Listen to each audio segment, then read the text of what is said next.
4e séance sur 8 du chapitre numéro 7. Pour la séance d'aujourd'hui, on va regarder l'activité numéro 4, réaction chimique, pages 8 et 9 du livret. On fera ensuite le point sur le cours pour tout remettre à plat, puis on appliquera ce que l'on vient de voir dans les exercices 4, 6 et 8, pages 122 et 123 de votre livre que l'on corrigera ensemble. Donc c'est parti, on commence par l'activité 3, pages 8 et 9 du livret. Donc vous mettez votre vidéo sur pause, vous prenez connaissance des différents documents écrits à la page 8. Ensuite, vous relancez la vidéo puisque je vous ai mis là à la suite les vidéos YouTube, donc vous pourrez regarder ici. Ensuite, vous remettrez sur pause pour prendre connaissance des questions, au moins les lire une première fois, et des documents qui vous sont fournis, page 9, qui vous seront utiles pour répondre aux questions. Et ensuite, vous revenez ici sur la vidéo et on répondra aux questions ensemble. Bonne lecture! Donc la première vidéo que vous pouvez aussi retrouver sur YouTube, sur les tests d'identification des gaz, donc petit rappel de collège, avec un petit accent québécois. Et pour ce qui est d'un tison, moi j'utiliserai plutôt le terme d'allumette incandescente. Donc la deuxième vidéo, c'est l'expérience numéro 2, telle que vous auriez dû la faire en classe si nous n'avions pas été confinés. Donc première question, on vous demande de réaliser l'expérience numéro 1, de faire un schéma et de noter vos observations. Cette expérience, je ne l'ai pas trouvée en vidéo sur internet et je n'ai pas de ruban de magnésium chez moi. Donc, tout ce que je peux vous dire, c'est qu'au niveau des observations, rien ne se passe. Voilà, donc vous pouvez quand même réfléchir et faire un schéma et noter l'observation que je viens de vous donner. Mettez la vidéo sur pause et à vous de réfléchir. Donc voici le schéma. Cette expérience se fait en tube à essai. Donc on représente au départ le tube à essai avec ce que l'on met à l'intérieur. Donc on fond un ruban de magnésium solide sur lequel on rajoute, donc on indique avec une flèche, du chlorure de sodium. On met les formules. Donc le chlorure de sodium, c'est du Na plus Aq plus du Cl moins Aq. On indique une flèche pour représenter sur le schéma ce qu'il y a à l'état final, ce que l'on a observé. Donc vu que rien ne se passe, on a notre ruban de magnésium qui baigne dans notre solution de chlorure de sodium. Pour ce qui est des observations, comme je vous ai dit, rien ne se passe, on ne voit rien. Donc sur la deuxième question, on vous demande de réaliser la deuxième expérience. Celle-ci, vous l'avez vue donc dans la vidéo. Donc vous faites un schéma, comme à la question précédente, de l'expérience et vous notez vos observations. Mettez la vidéo sur pause et à vous de réfléchir. Donc le schéma est assez similaire à celui de la première question, si ce n'est qu'au lieu de rajouter du Na+, Cl-, du chlorure de sodium, on rajoute de l'acide chlorhydrique, c'est-à-dire des ions H+, et des ions Cl-. Et là on observe que le ruban de magnésium a disparu, donc on ne le dessine pas, et on a vu une effervescence, des bulles, donc on dessine des petites bulles. Et étant donné que dans la vidéo on vous a déjà dit ce que c'était, vous indiquez que c'est du gaz H2 gazeux. Pour les observations, le magnésium disparaît et il se forme un gaz qui fait une détonation au contact d'une flamme. Donc maintenant que vous avez fait les deux expériences qui vous ont été proposées, on vous demande dans la troisième question, dans quel cas y a-t-il eu une transformation? Je dirais même une transformation chimique. Et comment le justifier? Mettez la vidéo sur pause et à vous de réfléchir. Il y a eu une transformation chimique dans la deuxième expérience. En effet, on voit que dans la deuxième expérience, il y a des espèces chimiques qui disparaissent, le morceau de magnésium, et qu'il y en a d'autres qui apparaissent puisqu'on voit des bulles de gaz. Donc on a bien une transformation chimique. On verra précisément la définition de la transformation chimique dans le cours. Mais là, on voit bien qu'il y a quelque chose qui se passe, qui s'est transformé. Donc, dans la transformation étudiée, c'est-à-dire dans la deuxième expérience, on vous demande qui sont les réactifs, quels ions ils contiennent et quel test permet de vérifier la présence de ces ions. Bien sûr, aidez-vous des différents documents qui vous sont donnés dans le livret. Mettez la vidéo sur pause et à vous de réfléchir. Donc, les réactifs sont le magnésium solide et l'acide chlorhydrique de formule H+ aqueuse, Cl- aqueuse. Dans l'acide chlorhydrique, il y a les cations hydrogène de formule H+, que l'on peut identifier à l'aide du bleu de bromothymol ou BBT, qui doit devenir jaune en présence d'ion H+, quand le milieu est acide. Il contient aussi des anions Cl- que l'on peut identifier en faisant un test au nitrate d'argent qui doit être positif, c'est-à-dire qu'on doit observer un précipité blanc qui noircit à la lumière. Quel est votre avis sur le gaz produit et comment l'identifier? Bon, la vidéo vous a déjà donné la réponse. En partie. Mettez la vidéo sur pause et à vous de réfléchir. Donc le gaz, c'est sûrement du dihydrogène. Pourquoi je dis ça? Dans les atomes présents dans les réactifs, on a des atomes d'hydrogène, des atomes de chlore, des atomes de magnésium.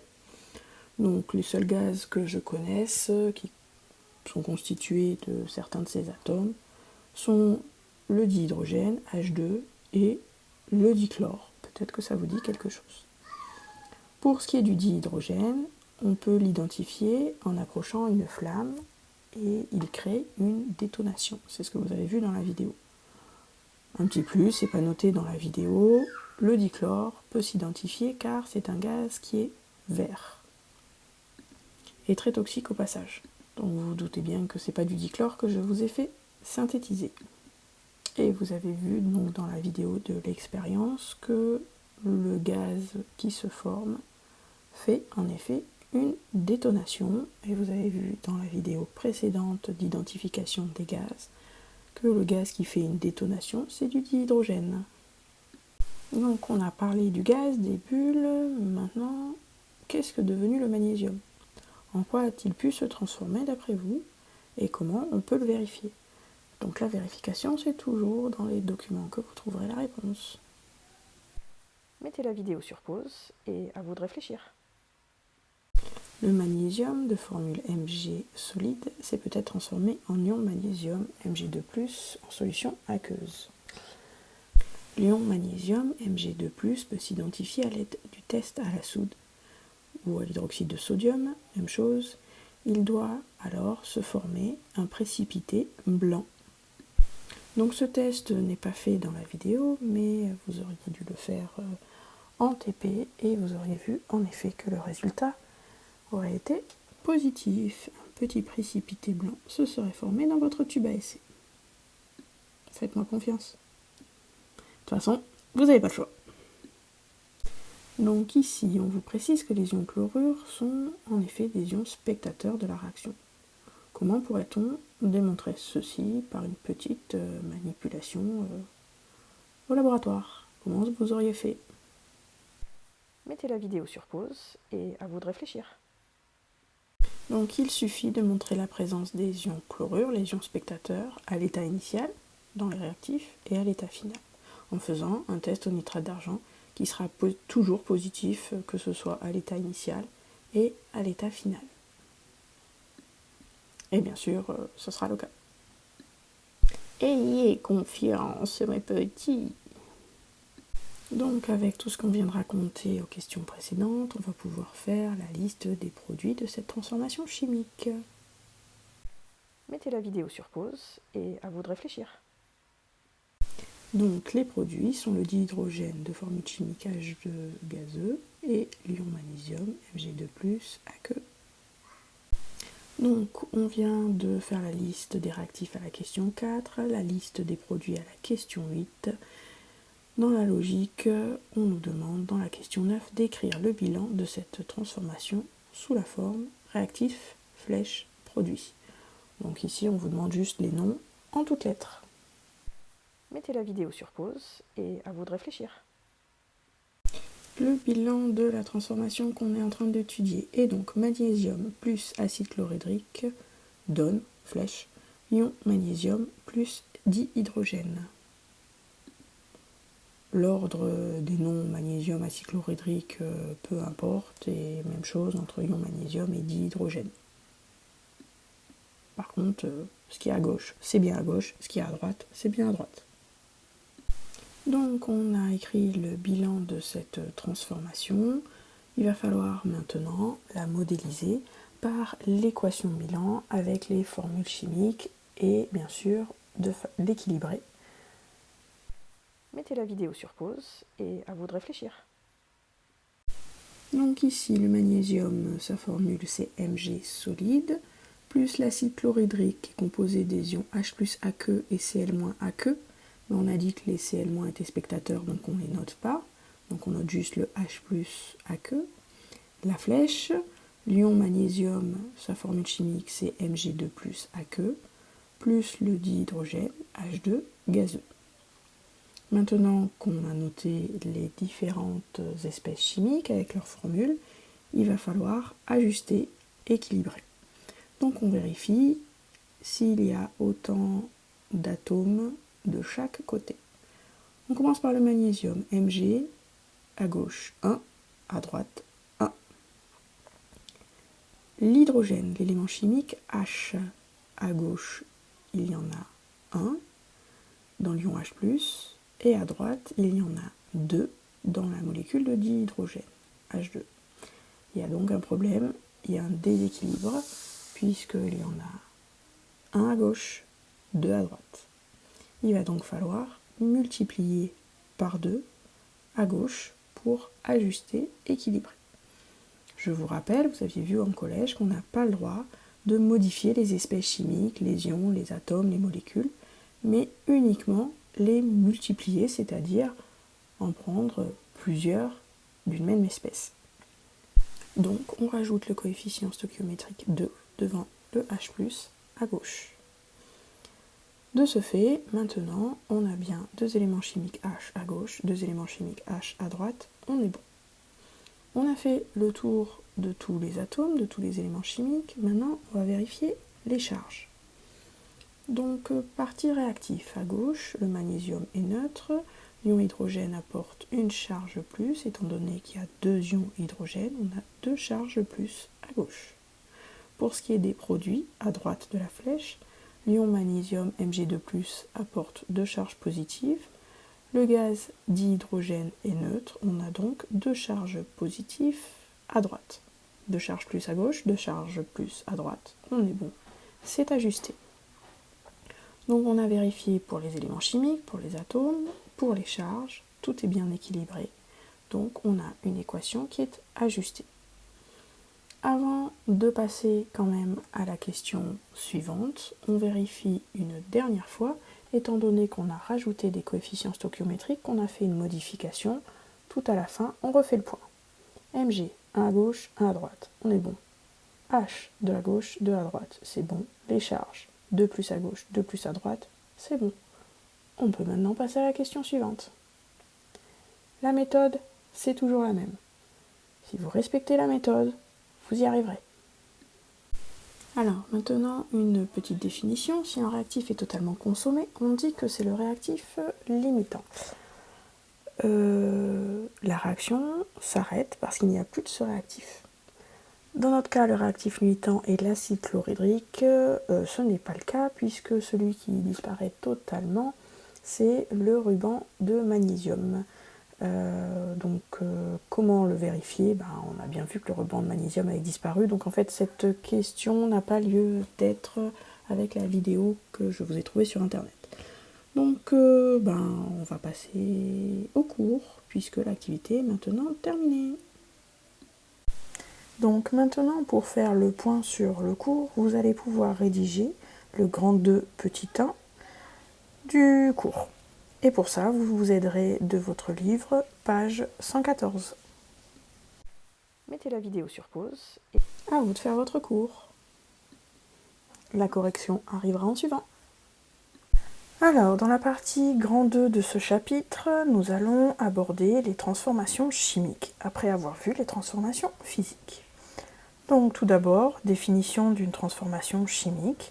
C'est une transformation dans laquelle le système chimique initial évolue vers de nouvelles espèces. Des réactifs disparaissent et se transforment en produits qui apparaissent. Donc, par rapport à la transformation physique où il n'y avait qu'un changement d'état des espèces chimiques, mais on avait à gauche et à droite de la flèche les mêmes espèces chimiques, ici on a les espèces chimiques qui se transforment. C'est-à-dire que les molécules que vous avez à gauche de la flèche, vous ne les retrouverez pas toutes telles quelles à droite de la flèche.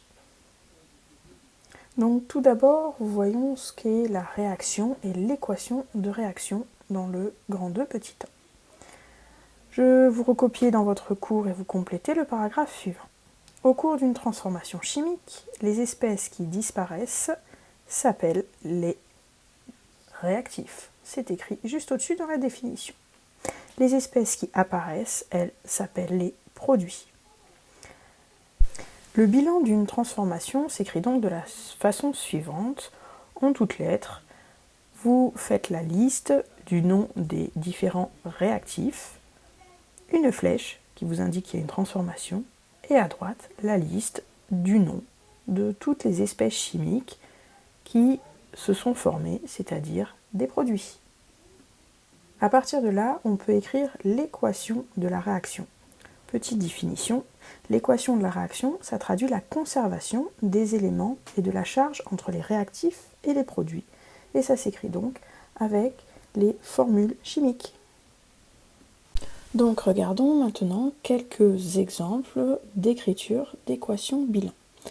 Dans un premier exemple, on vous demande d'écrire l'équation bilan de la réaction de combustion du carbone, dont la formule chimique est C entre parenthèses petit s pour solide, dans le dioxygène de formule chimique O2 avec entre parenthèses petit g, puisque le dioxygène dans l'air est gazeux. Et on vous dit qu'il se produit du dioxyde de carbone, dont on vous rappelle, mais j'espère que ce n'est pas utile, la formule chimique CO2 entre parenthèses petit g, puisque le dioxyde de carbone est à l'état gazeux. Donc les réactifs sont le carbone et le dioxygène, on les écrit à gauche de la flèche. On les sépare par le signe plus, puisqu'on fait une équation un peu comme en mathématiques. Ensuite on indique la flèche, simple s'il vous plaît, et on met la formule chimique du produit, donc ici CO2.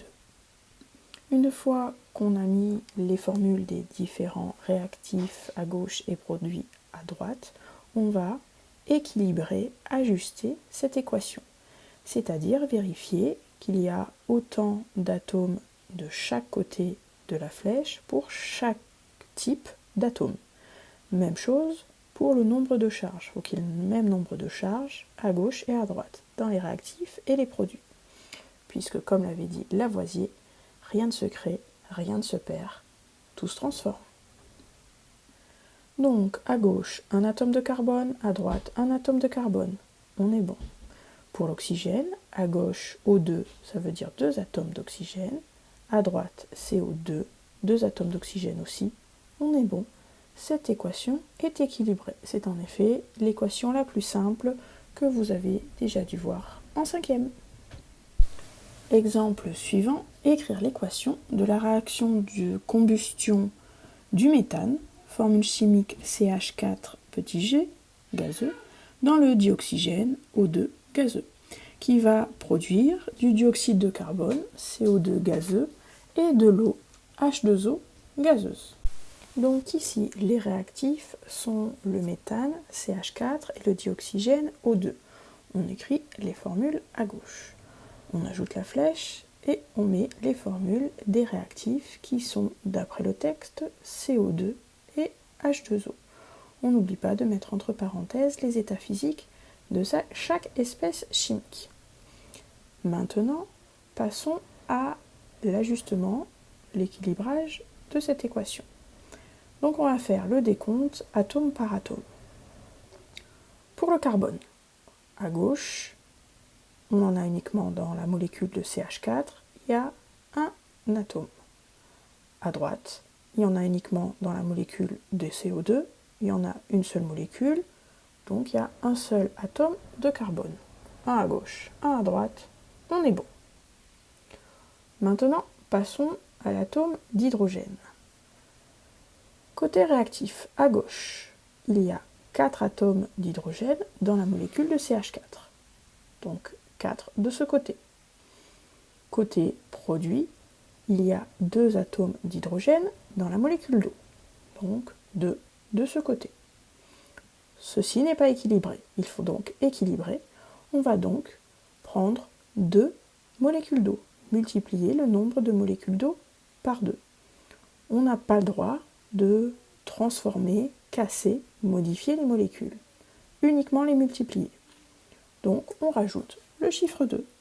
Et si on refait le point, CH4, 4 atomes d'hydrogène, 2 H2O, 4 atomes d'hydrogène, on est bon. Maintenant que nous avons fait cette modification, passons aux atomes d'oxygène. À gauche, nous avons 2 atomes d'oxygène dans la molécule de dioxygène. 2 de ce côté. À droite, nous avons 2 atomes d'oxygène dans la molécule de dioxyde de carbone, CO2, plus un atome d'oxygène dans chaque molécule d'eau, mais on a 2 molécules d'eau. Ça nous fait donc 2 atomes d'oxygène en plus. 2 plus 2 fois 1 égale 4 atomes de ce côté. On voit qu'il y a un déséquilibre. Il va donc falloir, à gauche, multiplier le nombre de molécules de dioxygène par 2. On indique donc le chiffre numéro 2 devant la formule chimique du dioxygène. C'est ce qu'on appelle un coefficient stoichiométrique. Si je refais le point, à gauche, 2 fois 2, 4 atomes d'oxygène. À droite, 2 plus 2 fois 1, 4 atomes d'oxygène. On est bon pour le dioxygène. On a fait le tour de tous les atomes. On vérifie maintenant les charges électriques. Ici, on n'a que des molécules, donc des espèces chimiques neutres. À gauche comme à droite, la charge électrique est nulle. C'est équilibré, c'est ajusté. On a donc notre équation bilan de la réaction de combustion du méthane dans le dioxygène qui est CH4 gazeux plus 2O2 gazeux donne CO2 gazeux plus 2H2O gazeux. Avant de passer à l'exemple suivant, on vérifie une dernière fois que tout est bien équilibré. Carbone, 1 à gauche, 1 à droite. CH4, 4 à gauche, 2 fois 2, 4 à droite. Oxygène, 2 fois 2, 4 à gauche, 2 plus 2 fois 1, 4 à droite. On est bon, les charges, 0 partout. On peut passer à l'exemple suivant, qui est d'écrire l'équation bilan de la réaction entre le fer et l'acide chlorhydrique après avoir regardé la vidéo qui va suivre. Notre équation bilan est donc Fe solide plus 2H plus aqueux donne Fe2 plus aqueux plus H2 gazeux. Les ions chlorure ne sont pas indiqués dans le bilan puisque ce sont des spectateurs qui ne sont ni réactifs ni produits puisqu'ils ne disparaissent pas et ils n'apparaissent pas. Donc on n'a pas besoin d'alourdir l'écriture. Ce n'est pas faute de les indiquer. C'est plus léger de ne pas les indiquer. Donc on vérifie si c'est bien ajusté. Fe 1 à gauche, Fe 1 à droite. H 2 à gauche, H2 2 à droite. Les charges 2H+, donc 2 charges positives à gauche, Fe2+, donc 2 charges positives à droite, 2 à gauche, 2 à droite, positives. On est bon. Tous les atomes et toutes les charges sont équilibrés. Notre équation est ajustée. Donc maintenant, pour enfoncer le clou et vérifier si vous avez bien compris cette écriture des équations bilan, qui est quelque chose de très important, qui va être indispensable pour l'année prochaine, que normalement vous aviez déjà vu au collège, on va faire les exercices numéro 4, 6 et 8, pages 122 et 123. Vous avez 2 flashcodes dans votre livret avec des vidéos sur YouTube qui sont très bien faites, 2 vidéos différentes. Chacun aura son affinité avec l'une ou l'autre pour vous expliquer, encore une fois, différemment, par quelqu'un d'autre que par moi, comment on équilibre, on ajuste une équation bilan. N'hésitez pas à les regarder, les re-regarder, encore les regarder, quand vous en avez besoin.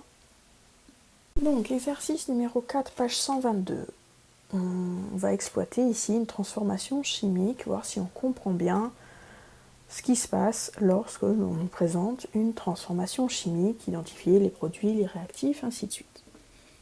Donc une transformation chimique a été schématisée ci-dessous. Donc on nous dit qu'à l'état initial, il y a du zinc Zn solide, du H+, entre parenthèses, aqueux, du Cl- entre parenthèses, aqueux, donc sûrement de l'acide chlorhydrique H+, Cl- en solution, et de l'eau H2O liquide. La transformation chimique a lieu et on obtient un état final dans lequel il y a du Zn2+, en solution aqueuse, H+, en solution aqueuse qui reste.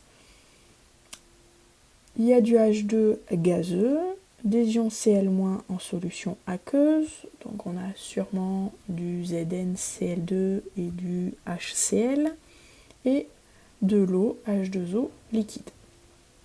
Les questions. Identifier les deux produits formés, identifier les réactifs, quel réactif est totalement consommé à la fin de la transformation, a complètement disparu, comment appelle-t-on ce réactif, et identifier les deux espèces chimiques spectatrices.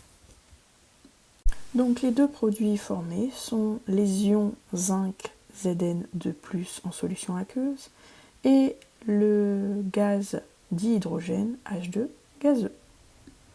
Ce sont les espèces chimiques qui n'existaient pas à l'état initial à gauche dans le cadre vert et qui sont apparues à l'état final à droite dans le cadre rouge. Les réactifs sont donc les espèces chimiques qui ont réagi, qui ont disparu, c'est-à-dire soit qui n'apparaissent plus dans l'état final à droite, bien qu'elles étaient dans l'état initial, ou qui apparaissent mais en quantité moindre. Donc ici, c'est le zinc, Zn solide, et les ions H+, aqueux, pour lesquels il est indiqué qu'il en reste. S'il en reste, on peut considérer que ça veut dire qu'il y en a une certaine quantité qui a disparu. Donc je répète, les réactifs sont les espèces chimiques qui ont disparu, totalement ou partiellement, qui ont réagi. Parmi les deux réactifs, le zinc et les ions hydrogène H+, lequel des deux a été totalement consommé à la fin de la transformation, a complètement disparu, donc n'est pas présent à l'état final. On voit que c'est le zinc solide, le métal. C'est donc lui le réactif totalement consommé. Donc pour cette question, vous n'avez peut-être pas trouvé la réponse, c'est normal, on le verra dans l'activité prochaine. Mais ça s'appelle un réactif limitant.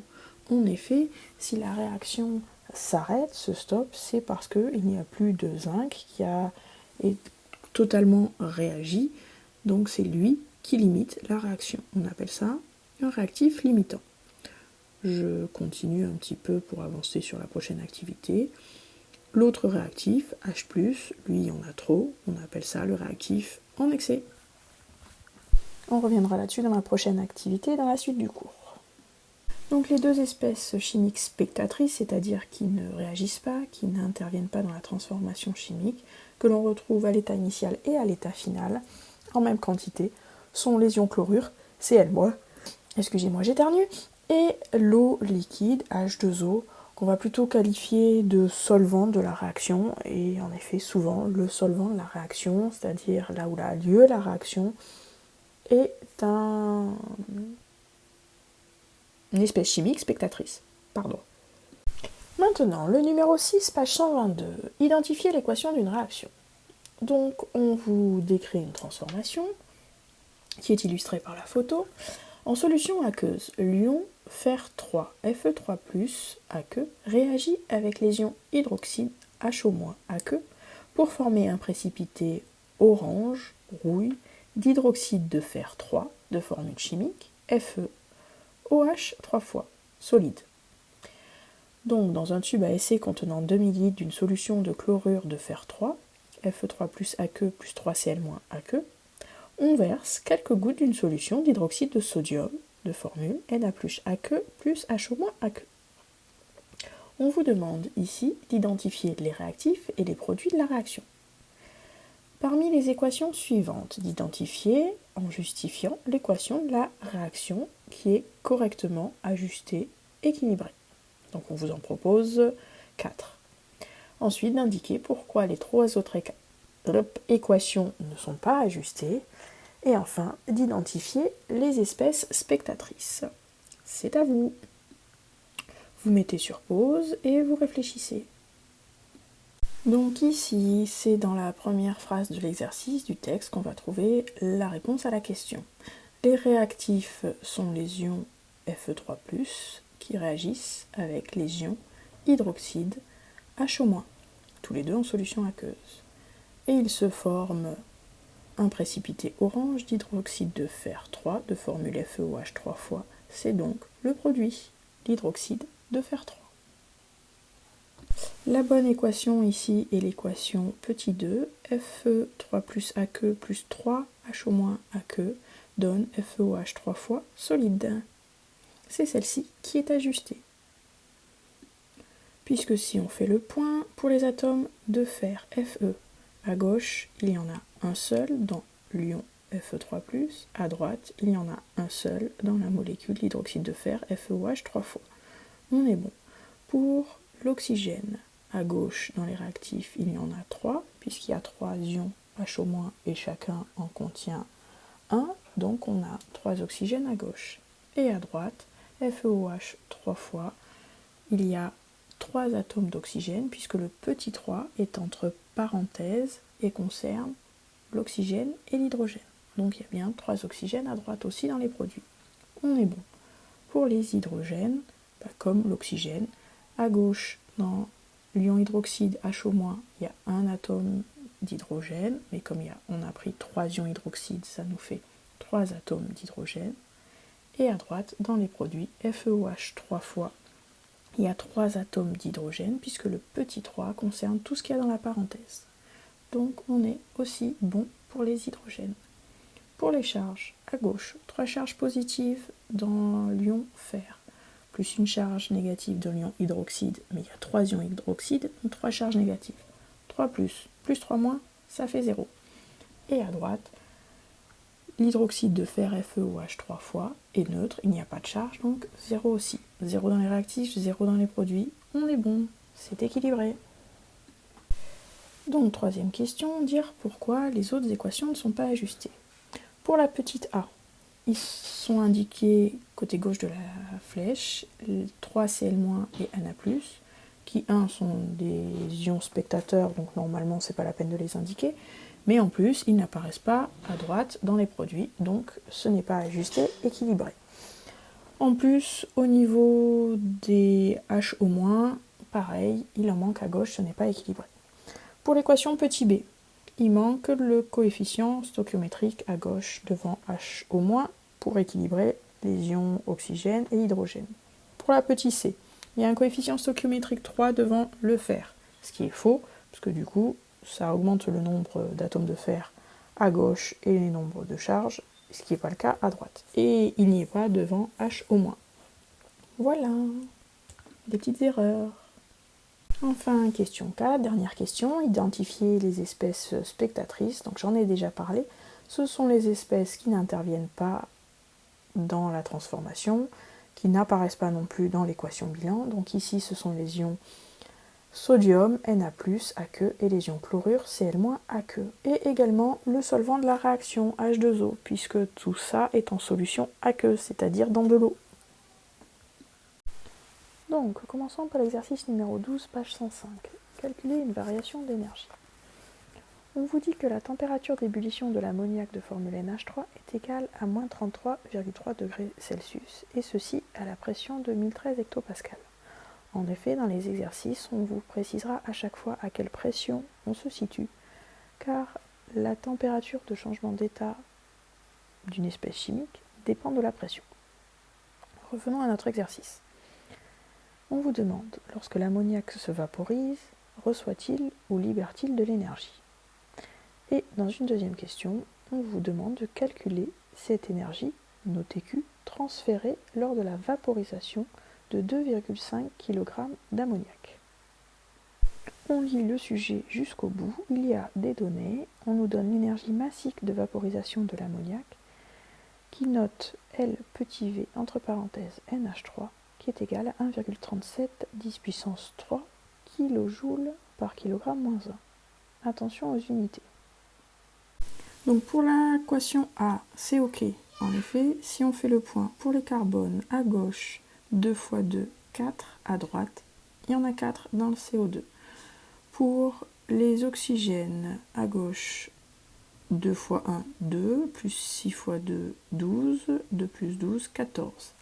À droite, 4 fois 2, 8, plus 6, 8 plus 6, 14. On est bon pour les oxygènes et pour les hydrogènes. À gauche, 2 fois 6, 12. À droite, 6 fois 2, 12. On est bon aussi. Pour les charges, 0 partout. C'est OK. Pour la deuxième équation, elle n'est pas équilibrée. En effet, si on fait le point, pour les carbones, on en a bien 14 de chaque côté. Pour les hydrogènes, on en a bien 16 de chaque côté. Par contre, ça ne va pas pour les oxygènes.